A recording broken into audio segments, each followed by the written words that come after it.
Bonjour à tous, bienvenue sur ma chaîne, j'espère que vous allez bien. Aujourd'hui, je vais préparer des macarons et je vais partager avec vous plein de détails pour le réussir dès le premier coup. Vous allez trouver les ingrédients dans la barre d'infos. السلام عليكم، مرحبا بكم في قناة HM Delice. نتمنى تكونوا على خير. كما شفتوا معايا في العنوان، ماشي ضروري تكونوا محترفات او لا محترفين باش تحضروا المكرون الفرنسي. اليوم ان شاء الله غادي نشارك معكم هذه الوصفة بطريقة مبسطة وبجميع التفاصيل ديالها باش تنجح معكم ان شاء الله من اول تجربة. بالنسبة للمكونات pour les ingrédients غادي نحتاجو بودرة ديال اللوز، لا بودر d'amande، سكر glacé، le sucre glace، وعندي السكر le sucre، البيض ديال البيض لي بلون دوف، وعندي ملون غذائي كيبقى اختياري، تقدروا تخلوهم طبيعيين. le colorant et il reste facultatif, vous pouvez les laisser nature. اول حاجه غادي نبدا بها بواحد الميكسور، غادي نخلط البودره ديال اللوز مع السكر كلاصي باش ينسجموا ليا مزيان وتولي عندي واحد البودره رقيقه. وما نضغطوش على الماكينه مره واحده باش ما تكونش عندنا عجين بالسخونيه ديال الماكينه. حنا محتاجين البودره اللي تكون رقيقه، يعني كنضغطوا على الماكينه تقريبا واحد 2 ديال السكوند، نحبسوا ونعاودوا نضغطوا عليها ونحبسوا 3 ديال المرات حتى ينسجم ليا السكر كلاصي مع بودره ديال اللوز ونحصل على واحد البودره اللي هي رقيقه. وهذه المرحله هذه مهمه بزاف باش ينجح معنا المكرون. Tout d'abord, je vais mixer la poudre d'amande avec le sucre glace. Cette étape est très importante. On va mixer par petit à coup 3 fois pour obtenir une poudre extra fine. المرحلة الثانية اللي حتى هي ضرورية هو غادي نغربلو هذيك البودرة ديالنا باش نحصلوا على واحد البودر اللي هي رقيقة كما كتشوفوا معايا. واخا طحنت اللوز كيبقاو ليا هذوك الحبيبات. La deuxième étape, et c'est très important aussi, il faut tamiser le mélange pour avoir une poudre extra fine. غادي نغربلها 2 ديال المرات.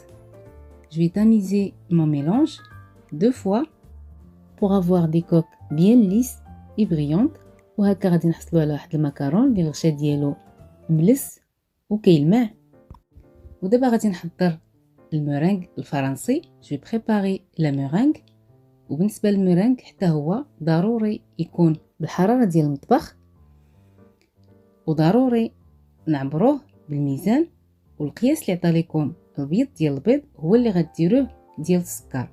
انا هنا تقريبا عندي 4 ديال البيضات، والعبار 120 غرام ديال البيض مع 120 غرام ديال السكر. خلطت البيض ديال البيض حتى حصلت على رغوه، عاد بديت كنزيد السكر على 3 ديال المرات. Pour préparer la meringue française, il faut absolument peser les œufs et la quantité des œufs, vous allez l'utiliser pour le sucre. J'ai d'abord moussé les blancs d'œufs. Après, j'ai rajouté le sucre en 3 fois pour avoir une meringue bien ferme qui forme le bec d'oiseau et très brillante. بالنسبة للمرنج ضروري تكون عاقده مزيان وكتشكل المنقار ديال الطير باش الوصفه ديالنا تنجح معنا. ودابا غادي نضيف الملون الغذائي. كما قلت لكم كيبقى اختياري، كتختاروا اللون اللي بغيتو، ومن الاحسن تستعملوا الملون الغذائي اللي هو جل باش هذاك المورينغ ما يوليش سائل. de préférable d'utiliser le colorant en gel pour ne pas liquéfier la meringue. نعاود نطرب مزيان حتى ينسجم ليا اللون مع المورينغ. نضيف واحد الكميه ديال المورينغ الخليط الاول ديال بودره اللوز. جو راجوت ان بو دو مورينغ au premier mélange. نخلط مزيان هاد 2 ديال المكونات. جو ميلونج بيان لي دو بريباراسيون. غادي نحصل على واحد العجين، نضيفو المورينغ. je vais obtenir une pâte. Je la rajoute à la meringue. ودابا غادي نمشيو لواحد المرحله اللي هي جد مهمه في الوصفه ديال المكرون، وهي المكروناج. نخلط مزيان المكونات ونمعك الخليط مع الجناب ديال الاناء وانا كندور فيه، ومن بعد نراكلي هذا الخليط هذا بلا مغيز وبحركات دائريه. نجيب الخليط للوسط ونستمر بهذه العمليه حتى نحصل على واحد العجين اللي كيكون شريط. نجربه مره حتى نحصلوا على القوام المطلوب. ولا حصلنا على الشريط غادي نحبسو بسرعه باش الخليط ديالنا ما يوليش سائل. On passe au macaronnage, c'est une étape super importante pour réussir les macarons. J'écrase ma pâte contre les parois de mon bol. Je racle avec la maryse et je continue jusqu'à obtenir une pâte qui forme un ruban. هاد العمليه هادي تقدر تاخذ لكم حتى 5 ديال الدقائق. كما قلت لكم هادي اهم مرحله في المكرون. Le macaronnage, c'est une étape très importante pour réussir les macarons. Ça peut vous prendre à peu près 5 minutes. Comme vous voyez sur la vidéo, j'écrase ma pâte et je racle. Et je fais un test pour voir si ma pâte forme un ruban ou pas. Sinon, je continue. مرة كنجرب واش العجين ديالي كيدير ليا الشريط او لا. الا ما كيديرش الشريط كنستمر كنمعك الخليط مع الجناب ديال الاناء. كما كتشوفوا معايا حصلت على الشريط، يعني القوام المطلوب. خديت واحد الجيب الحلواني غادي ندورو من الفوق باش العجين ديالي ما يخرج. Je vais mettre la pâte dans une poche à douille. Pour la douille, c'est entre 8 et 10 mm. خديت واحد البلاك ديال الفران وبهداك الخليط اللي بقى ليا غادي نلصق به الورق ديال المطبخ. Sur une plaque, j'ai mis un petit peu de pâte pour coller le papier sulfurisé et je vais pocher mes macarons. Il faut laisser un espace entre les deux. أنا ضروري تخلو واحد الفراغ ما بين لي ماكارون لأنهما مازال كيسيحوا واحد شوية. Je tapote ma plaque et c'est très important aussi pour chasser l'air et pour avoir une surface lisse. أنا غادي نضرب لا بلاك ديالي وحتى هاد العملية ضرورية باش نحيد الهواء من لي ماكارون ديالي وباش الفوق ديالهم يتسطح. وهنا غادي نخلي لي بلاك ديالي في الحرارة ديال المطبخ. الوقت اللي غادي ديروا الماكارون يعني ضروري النار ما تكونش شاعله، يعني ما تكونوش كطيبوا شي حاجه واحده اخرى، والحراره ديال المطبخ ما تكونش فيها الرطوبه. ولا كانت الشتا ضروري تسدوا الشرجم حيت الماكارون الى مس الرطوبه غادي تخسر ليه هذيك لاكوك ديالو. غادي نخلي الماكارون ديالي ما بين نص ساعه حتى لساعه. انا خليتهم تقريبا 45 دقيقه. On laisse les macarons à la température ambiante entre 30 et 1 heure. Moi je les ai laissés 45 minutes.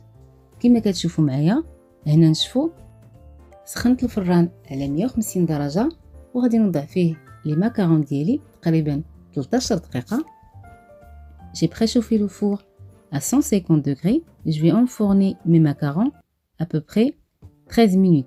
وهنا بالنسبه للمده ديال الطهي كتبقى على حساب الفران ديالكم، يعني ضروري في لابلاك الاولى غتحطوها وغديروا 13 دقيقه. تقدر تاخذ معكم غير 12 او 15 دقيقه، يعني على حساب الفران ديالكم.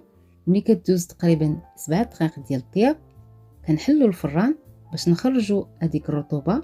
هاد العمليه هذه كنديروها تقريبا 2 ديال المرات في 7 دقائق او في 6 دقائق وفي 11 دقيقه.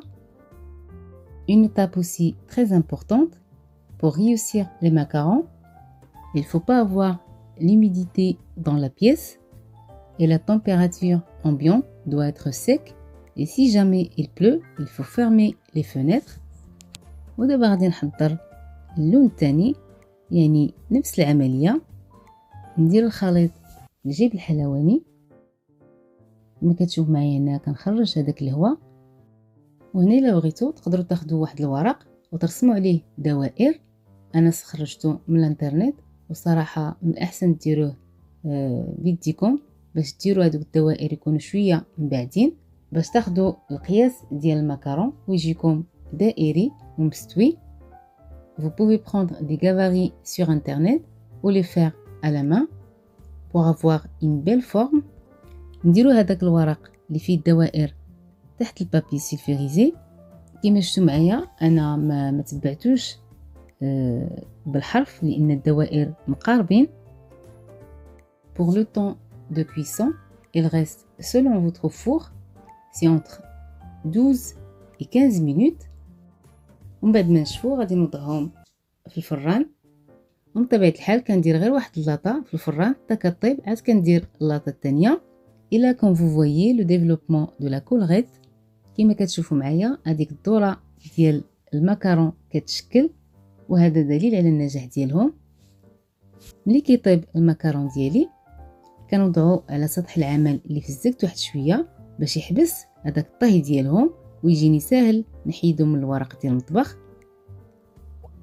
Après cuisson, je pose mes macarons sur un plan de travail humide pour stopper la cuisson et les décoller facilement. نخليو لي ماكارون ديالنا حتى يبردوا مزيان. On laisse les macarons refroidir. Après on prépare la garniture. بعد ما بردوا ليا مزيان غادي نحضروا الحشوه.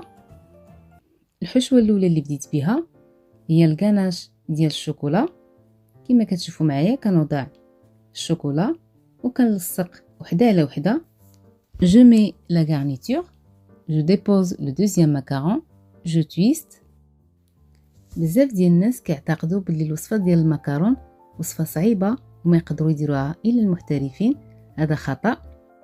اي واحد يقدر يدير لي مكرون، غير هو كيطلب واحد الدقه في الوقت والخطر. ونتبعوا كاع التفاصيل اللي ذكرت. دابا غادي نحضر واحد الحشوه واحده اخرى. Je vais préparer la crème beurre comme garniture.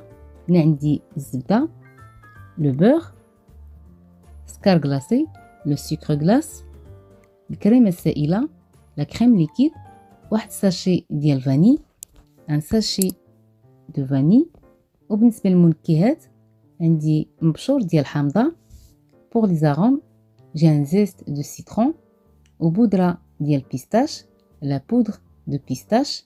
واحد الاناء غادي نخلط الزبده. dans un bol je vais mélanger le beurre, le sucre glace، سكر غلاصي. غادي ندير غير شويه ديال السكر، يعني كيبقى على حسب الذوق ديالكم.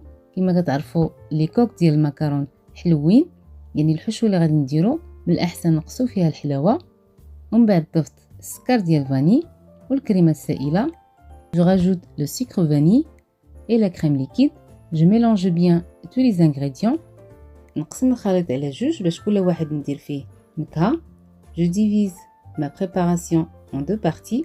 La première, je vais la mélanger avec le zeste de citron et la deuxième avec la poudre de pistache. وبالنسبه للمنكهات نقدروا نديروا القشره ديال البرتقال اولا البودره ديال الكاكاو.